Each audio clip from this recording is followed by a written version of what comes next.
TGIF. Thank goodness, thank God it's Friday. Yay. So, welcome to the full episode this week of the Minecraft podcast.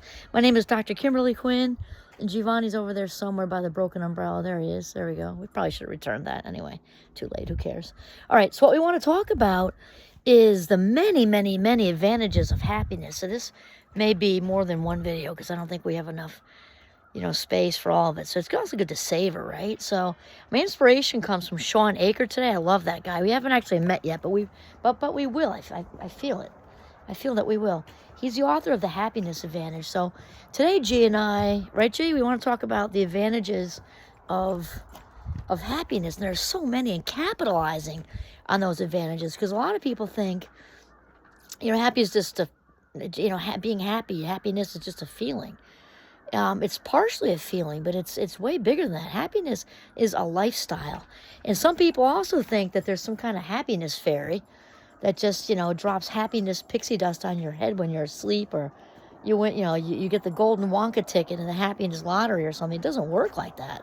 Happiness takes effort and courage. And first of all, you have to decide that you want to be happy. Some people say, oh, she's so happy. She's so, yeah.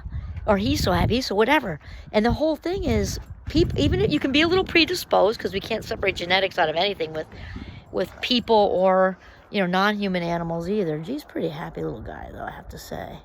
He doesn't worry too much, gives a lot of love, loves the belly rubs, Okay, so we're just going to give a few tips today. So the first one is to find something to look forward to. Make something, create something to look forward to. And I'm not talking about a Mediterranean cruise. I mean, you can do that. That'd be loads of fun. But here's the thing. The brain really loves anticipation when it's a positive anticipation. Think of little kids on Christmas, or little kids during Hanukkah. The lead up to it is possibly even more exciting than when the day or days actually happen. And I'm not talking about, creating big things. You can, decide that you're going to go to, lunch with a friend in 2 weeks. Decide you're going to do a shopping day. The holidays are coming soon. Decide, any of these small things. Decide that you're going to treat yourself.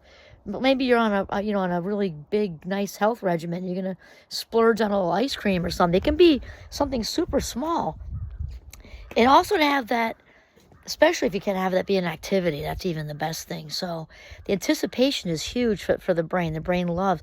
And if you can't, let's say you do want to do a vacation, but you can't afford it now. So plan out a year and start looking at brochures, looking up things on the internet, getting excited about where you might want to go, and start saving. And then, think about it and live in it, reside in it, marinate in it. The brain loves that stuff. It's super exciting. Okay, that's the first thing. Second thing is conscious acts of kindness. You hear a lot about random acts of kindness, and kindness is good no matter how you cut it up, right? Kindness is kindness. It's good. However, it's a little better, like a little notch above, when it's on purpose, when it's with intention. And people feel that intention. You actually plan something. I'm not even talking about stuff that involves money, or if it does, like a really small amount of money, like maybe, coming in with that latte from Starbucks or whatever they love at Dunks, and surprising a colleague with, what they like kind of thing. That's all right on a small level. But it was, research has shown that 5 conscious acts of kindness per day, not only is it great for the other people you're doing it for, but it actually gives us a huge happy boost, a mood lift. And it also doesn't just last that day. It tends to last for subsequent days. And Gandhi talked a lot about that too. I mean, totally paraphrase. Gandhi said, if you're feeling blue, basically get out and do something for somebody. So 5 conscious acts of kindness. We're talking about little stuff.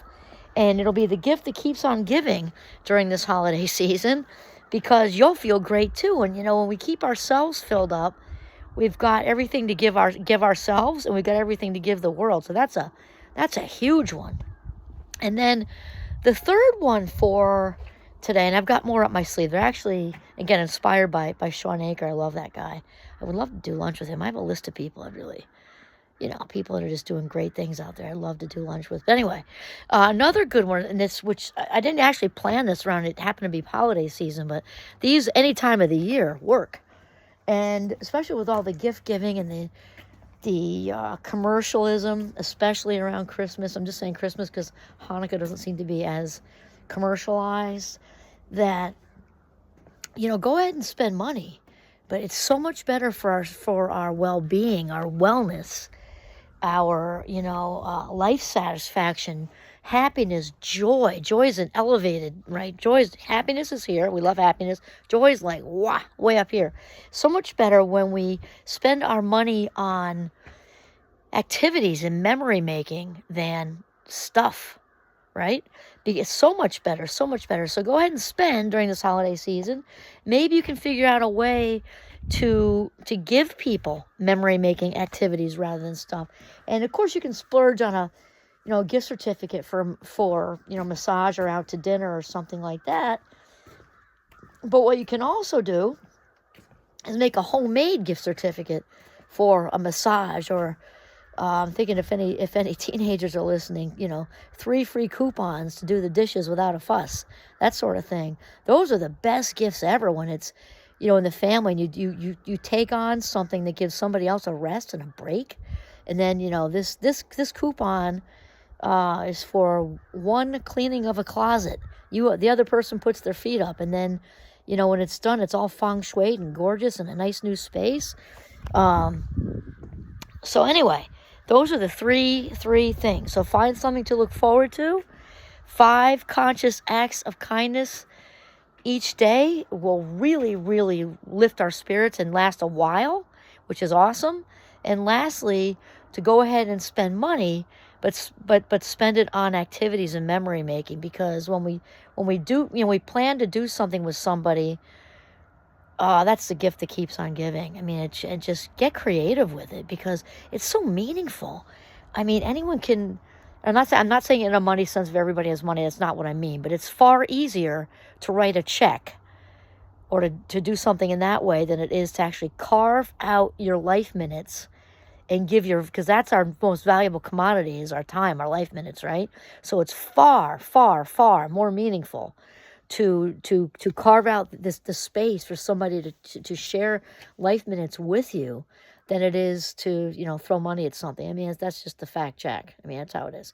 Okay, so capitalize on all the advantages of happiness, because here's the thing, right, G? There's a whole lot to be said for the happiness lifestyle, which would overlap with the optimistic lifestyle, because the thing is, we good vibes tend to, in general, optimistic people, can handle life's curveballs a whole lot better. Doesn't mean it's easy, but a whole lot better. We tend to have healthier, longer-lasting relationships, which leads to longer longevity. We tend to get the jobs because we tend to interview better. And in general, optimistic, happy people are liked better. And so that makes lots of things easier. So remember, it's a lifestyle. It takes effort, just like anything else. It's one of the reasons I'm such an Aristotle fan. Is Aristotle thought, we can practice anything, not just cooking, skiing, soccer, the violin. We can practice being honest. We can practice being forgiving. We can practice, I guess letting go and go on with the forgiveness thing.